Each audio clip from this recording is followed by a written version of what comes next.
ஐந்தாவது நாள் திருப்பாவை பாசுரம். ஸ்ரீமன் நாராயணா சரண சத் சங்கத்திற்கு எல்லாரும் அழைக்கிறேன். திருப்பாவை 5ஆம் நாள் பாசுரம். மாயனை மண்ணு வடமதுரை மந்தனை தூய பெருநர் யமுனை துறைவனை ஆயர் குலத்தினில் தோன்றும் மணிவிளக்கை தாயை குடல் விளக்கம் செய்த தாமோதரனை தூயோமாய் வந்து நாம் தூமலர் தூவித் தொழுது வாய்நாள் பாடி மனத்தினால் சிந்திக்க போய விளையும் புகுதருவான் என்றளவும் தீயினில் தூசாகும் செப்பேலோர் எம்பாவாய் என்ற பாசுரம். என்ற பாசுரத்தில் பகவான் வைகுண்டத்திலிருந்து இருக்கிற ஸ்ரீமன் நாராயணன் தன்னுடைய லீலைகள் செய்யக்கூடிய மாயங்கள் செய்யக்கூடிய அவதாரமாக கண்ணனாக தோன்றிய லீலைகள் இதில் வர்ணிக்கப்படுகிறது. எல்லோரும் எல்லா விதமாகவும் சொல்வார்கள். நம்மை பொறுத்தவரை நம்ம அனுபவங்களை வைத்துக் கொண்டு தான் நாம் சொல்கிறோம். மாயன் என்றால் எல்லா விதமான லீலைகள், அமானுஷ்யமான, மனிதனால் முடியாத அமானுஷ்யமான லீலைகளை செய்வது தான் மாயன். அப்படி மாயனாக கண்ணன் செய்த லீலைகளை இதில் ஆண்டாள் வர்ணிக்கிறார். ராம அவதாரத்தில் ராமர் மனிதனாக திகழ வேண்டியிருந்தது. ஏதோ ஒரு 2 நிகழ்வுகள் தவிர மற்ற எல்லா நேரத்திலும் ராமர் மனிதனாகவே காட்சி கொடுத்தார். எந்த விதமான அமானுஷ்யமான லீலைகள் செய்யவில்லை. ஆனால் கர்ணன் பிறந்தது முதல் எல்லா மாயைகளும் செய்தார். அதனால்தான் மாயன் என்று பெயர். அவன் செய்த மாயம் என்னவென்றால், நம்மால் முடியாது அவனால் முடியும், நம்மால் முடியாது அவனால் எல்லாமே முடியும். அப்படிப்பட்ட லீலைகள். அந்த லீலைகளில் முக்கியமானவை மண்ணு வடமதுரை மைந்தனை தூய பெருநீர் யமுனை திருமுதலில் யமுனா நதியை தூய்மைப்படுத்தினார். காளிந்தின் மேல் நடனமாடி அவனை காளிந்தி அங்கிருந்து விரட்டிவிட்டு யமுனை தூயப்படுத்தின யமுனை துறைவன் ஆயர் குலத்தில் தோன்றிய அணி விளக்கு, தாயை குடல் விளக்கம். இதுதான் லீலை. தன் தாய் யசோதை அவளுக்கு தன் வாய் திறந்து 14 லோகங்களையும் தன் வயிற்றில் குடலில் விளக்கம் செய்தான், விளக்கிவிட்டான். அவளாலே கட்டுண்டப்பட்ட தாமோதரன் தாம்பு கயிறால் உரலுக்கு கட்டுண்டப்பட்டு தானும் கட்டுப்பட்டான். தாமோதரன் தூய பெருநீர் யமுனத்தின் வாய் வந்து விளக்கி தாயை குடல் தாமோதரன் தூயோமாய் வந்து நாம் தூமலர் தூயோமாய் வந்து என்றால் காலையில் நீராடி தூமலர் தூவி தொழுது. தூமலர்னா மலர்கள், தூமலர் அதாவது சுத்தமான மலர்கள்.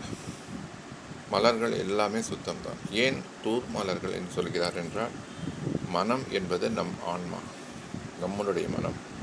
அதில் நிறைய கரை எடுத்திருக்கிறது. அதை நாமாக்கள் சொல்லி சுத்தம் செய்து கொண்டு அந்த மனத்தால் அர்ச்சிக்க வேண்டும். தூமலர் தூவி தொழுது வாயினால் பாடி மனத்தினால் சிந்திக்க போய பிழைவும், போன ஜென்மத்து பிழைகளும் இன்று இருக்கும் பிழைகளும் தீயினில் தூசாகும் என்று மேலோட்டமாக சொல்கிறார். இந்த மாயனை என்ற வார்த்தைக்கு மீண்டும் மீண்டும் நாம் பார்க்கலாம். பிறந்தது முதல் பிறந்த அன்றே தன்னை கோகுலத்தில் சென்று விட சொல்கிறார், சென்று விட்டு வர சொல்கிறார். நம்மிடம் இருக்கும் ஒரே ஒரு விசேஷம் என்னவென்றால், பகவானே மாசுச்சகா கவலை விடே காக்கிறேன் என்று சொன்னாலும் நாம் உடனே ஏற்றுக்கொள்வதில்லை.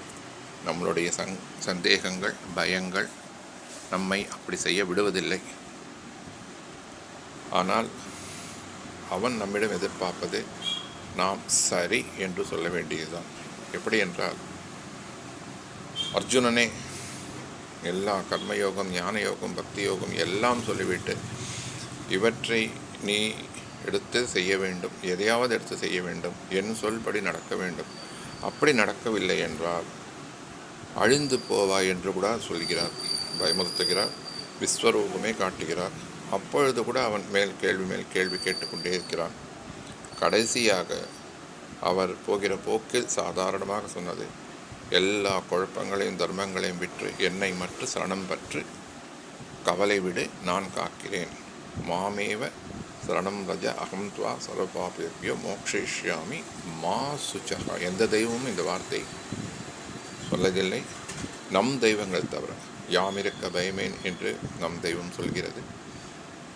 நம் தெய்வம் மட்டும்தான் மா சுஜகா, பயப்படாதே என்று சொல்கிறது. வேதங்களும் அப்படி தான், மாபீஷகா அப்படின்னு சொல்கிறது வேதம். அந்த மாதிரி பகவானும் மா சுஜகா அப்படி சொல்லியும் நாம் சரி என்று ஒரு வார்த்தை சொல்லி ஏற்றுக்கொள்வதில்லை, செயல்படுவதில்லை. ஆனால் அப்படி செயல்படுவதை தான் அவன் எதிர்பார்க்கிறான்.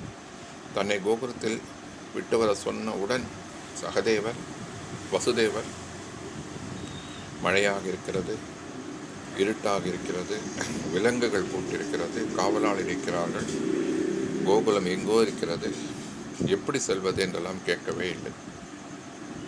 என்னை கொண்டு அங்கே விட்டு அங்கே இருக்கிற பெண் குழந்தை இங்கே கொண்டு வா என்று சொன்னவுடன் சரி என்றார். இந்த சரி என்ற வார்த்தை சொன்னதும் பகவானுடைய மாயை தொடங்குகிறது, அவனுடைய லீலைகள் தொடங்குகிறது. அதுதான் மாயன். உடனே விலங்குகள் விழுந்தன, கதவுகள் திறக்கப்பட்டன. பகவானை கூடையில் எடுத்து செல்கிறார். மழைக்கு ஆதிசேஷனே வந்து மழைக்கு தாங்குகிறார். அவர் போனதும் தெரியவில்லை, வந்ததும் தெரியவில்லை. சரி என்று சொன்னால் அவருக்கு, பகவானுக்கும் இந்த ஒரு லீலை செய்ய நாம் தடையாக இல்லாமல் இருக்க வேண்டும். அதனால் வாயினால் பாடி என்றால் இதுதான். ஏனால் வாய்தான் பாட வேண்டும். வாயினால் பாடி ஏன் தனியாக சொல்கிறார் என்றால், பாட வேண்டியதை பாட வேண்டும். நாம் சரி என்று சரணம் பற்றி சரி என்று சொல்லி அவன் சொல்லுவது போல் நாம் கவலையற்று மாசுஜகா என்று இருக்க வேண்டும். இதனுடைய தாற்பயம்தான் அந்த வாயினால் பாடி மனதினால் சிந்திக்க போன பிழையும் என்ன பல ஜென்மங்களாக சேர்ந்திருக்கும் வினைகள், இன்றளவும் இன்று வரை செய்திருக்கிற பிழைகளும் நாம் சரணம் என்று சொன்னதால் வாயினால் பாடினால் மனத்தினால் இதையே சிந்தித்து கொண்டிருக்க வேண்டும். ஸ்ரீமன் நாராயணா சரணம் என்பதையே சிந்தித்து கொண்டு தூங்கி எழுந்தால் சுப்பிரபாதம், குளித்தால் கங்கா ஸ்நானம்,